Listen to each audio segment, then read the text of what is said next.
And a very good morning to you all, ladies and gentlemen. Welcome to another episode of the Black and White United Show. In today's episode, we're going to do a predicted 23 for the qualifying final against Adelaide tomorrow night.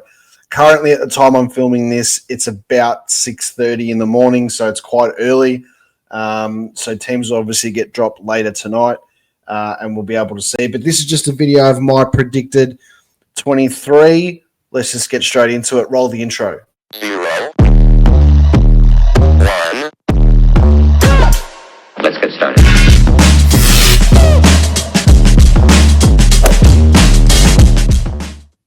If you haven't already, make sure you do hit the subscribe button. I'm trying to get as high as possible towards the end of the season. Everyone who subscribes does mean a hell of a lot. So I really do appreciate your support to the channel. And if it's possible, only if it's possible, feel free to buy a membership to the channel. There's as little as $2.99 per month. That goes a long way to supporting everything that I do here and getting some more content out. But without further ado, let's just get straight into it. So I'm going to share my screen now, and we are going to pick. We're going to pick the 23 against Adelaide. So I'm going to start with the back pocket. I'm going to put down Braden Maynard. And then at fullback, I am going to put in Billy Frampton. If I can find his name, that'd be great. There it is. And then the other back pocket, I am going to do Mr. IQ himself, Isaac Quainer. On the half-back flank, it's going to be Harry Perryman. And then at centre half-back, we're going to have the skipper, the quarterback of the side. Hopefully he just has a game for the ages. This one, that'll be amazing. And that's going to be Darcy Moore. And then on the other half-back flank, we're going to put Jacos. All right. So that's my back line. So Braden Maynard, Billy Frampton, Isaac Quainer, Harry Perryman, Darcy Moore, Josh Dacos in defence. On the wing, we are going to have Steele Sidebottom in the middle. The guy that I gave massive raps for this game to absolutely take complete control of this game. I have a feeling he's going to go one-on-one with Dawson, which is going to be a massive task for the day. One of the key matchups for the game is Jack Crisp. And then on the other wing, I was considering putting him on the bench to start off with, but I think he gets a go for finals, and that's Paddy Lipinski. Love to see his run up and down. I think he could be a secret weapon for us against Adelaide. And the half forward line. This is where it starts to get a little bit tricky because of some ins and outs this week, which I'll get to at the end. But on the half forward line, I'm going to put at forward is Jordan De Goey. He'll obviously get a run through the middle and probably rotate a bit with potentially like a Ned Long or a Bo McCreary and even Nick Dacos and stuff. They'll probably be able to do a whole change there. Centre half forward, I've got Brody Myercheck at centre half forward, and the other half forward there, I've got Lockie Schultz, who has, cemented himself as one of the most important players in the side with the pressure that he brings wherever he is around the ground. So just throws his body at it and stuff. So hopefully, he gets a real solid run this final series. Touch wood, no injuries or anything like that will be greatly appreciated. In the forward pocket, this is a guy that I think is going to kick at least 3 goals this game, and that is Jamie Elliott. I'll leave full forward for a second because I want to discuss it. For the other forward pocket, I'm going to start Bo McCreary in the forward pocket. I know that's a bit of a left field one, but I think he needs to start on the field and not obviously go on the bench to start off with. I want to see him in the forward pocket, and just when the ball comes down there, just create the pressure straight away, set the standards, set the tempo, because him and Schultz on that side of the ground can just really influence the play. And then you've got the class of DeGoey and Elliott on the other side, and then Cheika's doing his thing, drawing out Keane as much as possible. And that's the reason why I put Brody Myercheck at centre-half forward, is because he's going to have a real big contested game against Keane. Excuse me. So I don't want to see Myercheck down at full forward, which then allows Keane to peel off and take intercept marks, obviously around that centre-half forward, 45 metres out directly in front of goal. So if the ball was coming down this side of the ground and then he was to take an intercept mark, Adelaide can then cut through the middle or go down there.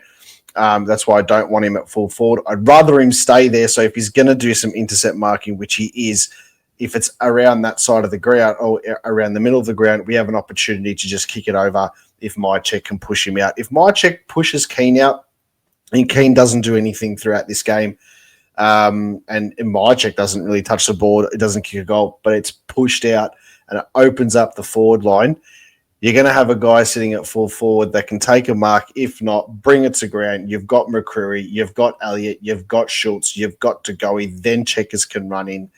And that is why in this game I'm putting Mason Cox at full forward to start off with, obviously rotate through, be able to pinch hit in the ruck for Darcy Cameron. So we'll put Darcy Cameron as the ruck there. And then in the middle also, we're going to put someone who's had a fantastic season this year. And I really hope that he just gets up and about for the final series, and that's Ned Long. And then obviously the reincarnation of Christ Almighty, Nick Dacos, goes as the rover in the middle. So that's my starting 18 on the actual field. So I'll just run through that. Actually, I'll do the bench now. On the bench, I've got Dan Houston, and the only reason why I'm putting Dan Houston on the bench to start off with, I was thinking about potentially putting him at halfback flank or even on the wing to replace Lipinski, but I think these guys have played there in these positions the majority of the season, so you want to reward them in finals and you want them to give them the confidence going forward. So that's why I think the Pies will pick them there. And then Dan Houston, then he starts on the bench, but then just straight away he can go up. He can potentially give DeGoey a rest and go on the half-forward flank. The same with Schultz, and then obviously do a rotation with anybody in the middle and then anybody in the back line apart from Darcy Moore and Billy Frampton. He can then do that. So there's so much opportunity there for a structural change, and then Houston can come on. My thing would be doing a three-way swap pretty much between like Ned Long, DeGoey, and Houston, just in the middle, just rotating all three of them throughout the game. I think that'll work amazing, because then Ned Long can also have a rest up in the forward line. He's a big kick as well. He's a tall presence and a contested mark, and he can bring the ball to ground. So there's a whole different variety of situations there that I think would work in our favour, and it's just with starting Houston on the bench. I would 9 times out of 10 start Houston on the ground, but I think just this game here, the impact that he can have coming on within the first couple of minutes, as soon as the heat sort of just dies down a little bit and then you start your rotations, can really damage Adelaide. The second one on the bench I've got is Scott Pendlebury, and then I think he'll just go through and do a complete swap with anybody in the midfield, and then potentially even help out on the half-back line, give Josh Dacos a spell on the bench, or even Josh Dacos a spell in the middle, and then Pendlebury comes on, and then he just controls and dictates the entire game with being that coach on the field. The next interchange one I've got is Tim Membry, and the only reason why Membry is going to start on the bench in my books would be because Mason Cox would come in and he can draw that defender out, and then Membry then just comes in, and then once he comes in, he's just creating absolute havoc in that forward line. And he's a dead-eye dick when it comes to goals. He's a pretty accurate shot at goal. So, he only misses the occasional one. So I think that you'll be seeing him pretty quickly jumping on the field throughout the rotations. And the last one that I've got coming into the side this week, is Ed Allen. I think he's due for a go, and not as a sub. I think he's due for a go. Get him on, let him create the pressure, and then we can bring in a substitute. My substitute for this game, obviously this template doesn't allow me to have a sub, but the substitute that I've got for this game is Roan Steele. So I will go over this again. Backline, Braden Maynard, Billy Frampton, Isaac Quainer. Harry Perryman, Darcy Moore, Josh Dacos. On the wing, I've got Steele side bottom. In the middle, Jack Crisp. And on the other wing, I've got Pat Lipinski. On the half-forward line, Jordan Tagoe. The centre half-forward, Brody Myercheck. On the other half-forward, I've got Lockie Schultz. Jamie Elliott in the forward pocket. The big Tex, Mason Cox in the full forward position there. And then I've got Beau McCreary on the other forward pocket. Your rucks is Darcy Cameron, Ned Long, and Nick Dacos. On the bench, we've got Dan Houston, Scott Pendlebury, Tim Membry, Ed Allen, and then, of course, Roan Steele as the sub. That is my starting 23 for this side. That is who I think is going to take on Adelaide. Is it going to be that exact team? No. There's obviously going to be some other changes and stuff like that that will happen, and I'm sure that McFly and the coaching staff will pick their best combination, but I think it's going to be very close to that because you've also got to take into consideration every week there is going to be with us, there's always ins and outs. Unfortunately, there was always going to be an in and out with us because of the Howe injury. So my changes this week, as you can probably already tell, out is Howe and out is McStay, in is Ed Allen. And then obviously Roan Steele is the substitute, and then Mason Cox makes his way into the side, which I think is long overdue. And I think, the way that Cox played in the VFL, I think is fantastic. He was picking up the ball, the ground balls. He was kicking goals.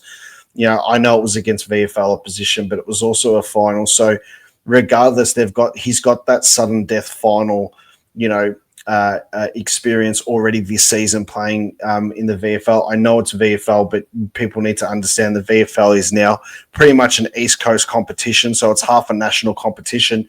The competitiveness is extremely high, even though it was against Williamstown. Williamstown have been playing some pretty decent football throughout the season. So Cox, I think, is already match fit. He's already got himself in a position where he's probably match hardened and ready to go, which I think is fantastic. So I'm looking forward to Mason showing what he can. And he's a big game player. Mason rises for the occasions. Mason is I've said it all season, and you can go back on my videos. I've got him down as structurally one of our most important players. With the Triple M's coming into the side this season and the way it's all worked out with Membry coming in, we haven't been able to utilize him as much, which can work in our favor at times, let's be real. But I've been a big, big American Pie fan for a long time, and I'm really excited to see what he does in this game. He doesn't, and this is the thing I'll let all Collingwood supporters know, because it's going to be spoken about in the media. If he doesn't kick a goal or he doesn't get 15 disposals or touches or whatever, they're going to can him. They're going to absolutely give it to him no matter what. All Mason has to do is just present and draw out their main defender. And, with the boys opening it up, he just brings it to ground and then let the other boys apply their trade, and it's going to work, and it's going to work quite well. And I just think it's so important to have him in the side, especially at 4-4. Will he start on the ground? I think he should. This is why it's my predicted 23. Do I think McRae will do that? I mean, probably not. He'll probably start Membry and then bring Mason Cox in throughout the game. However, the key part is that it allows Darcy Cameron to help out down back, become that intercept marker. That means Darcy Moore can get the ball and he can play front of the ball and he can be that running gazelle that we always see whenever we win. And he's just playing, such good, confident football, and that's what I want to see. And it's all because one player in the side allows others to do that. We try and do that when he's not in the side. We rotate with McStay and the boys in the forward line. And it just sometimes it works, but it's very opposition dependent on who you're playing against. I think this call, bringing Mason Cox in for this game, is 100% justified. And I'm a big advocate for, him being in the side. Do I think he's going to be here next year? I hope the club gives him one more season, even if he doesn't play every game. I hope the club just rewards him with one more season, even if it's on less money. And that's obviously a decision for him to make. But he knows he's probably got one season left in him. I really do hope that we get him. If we are somehow to pick up another ruckman in the trade period, then obviously the writing then will be on the wall. But if you're going to bring him in for a final, that just shows you the value that he has in this team. And I think he's super, super important. And then, that's pretty much my starting side for this game. An experienced side. I mean, Maynard, Frampton, Quainer, Darcy Moore, Josh Dacos, Steel Side Bottom, Crispy, Lipinski, DeGoey, Checkers, Elliott, McCreary, Mason Cox, Darcy Cameron, Nick Dacos, Scott Pendlebury. These are your premiership players that are playing in this side. These are the guys that have got the experience. Houston's got finals experience. Members, I'm not sure if he's played finals for St Kilda, but still got big game experience. This is an opportunity for someone like an Ed Allen and Ned Long to just thrive at and see what they can do. That's my starting 23. It's 6:45 in the morning now, so I'm not going to drop this video until later this afternoon. I've done my preview for the Adelaide game. I posted that last night, so please make sure you check that video out and also give it a like. And if you haven't already, please subscribe to the channel. I thoroughly enjoy making this content for everybody. I do lives, I do previews, I do reviews. I've got the works going on, so I'm looking forward to doing a review to this game tomorrow. So on Friday, we've got the RDO show, which is a radio-styled show, which is going to be on the YouTube channel. That's usually kicks off at about 8:30 a.m. Make sure you jump on that. There'll be a link in the chat there. You can basically call in and have your say. That show is dedicated to anything AFL related. And obviously being Friday morning, there's going to be a significant part of that is going to be talking about the Adelaide and Collingwood game. It's going to be a big few days. The Pies are training today. They started, I think, at about 9:20. They're doing the captain's run. So all the news will be out, and then obviously the teams will be dropped later. So I'll get this video out before the teams get dropped. But my ins for this game is Ed Allen, Mason Cox, and Roan still playing as the sub. And then my outs for this game is Howe and McStay. Make sure you drop a comment. Make sure you tell me what you think. Call it as you see it. And as always, go the Pies.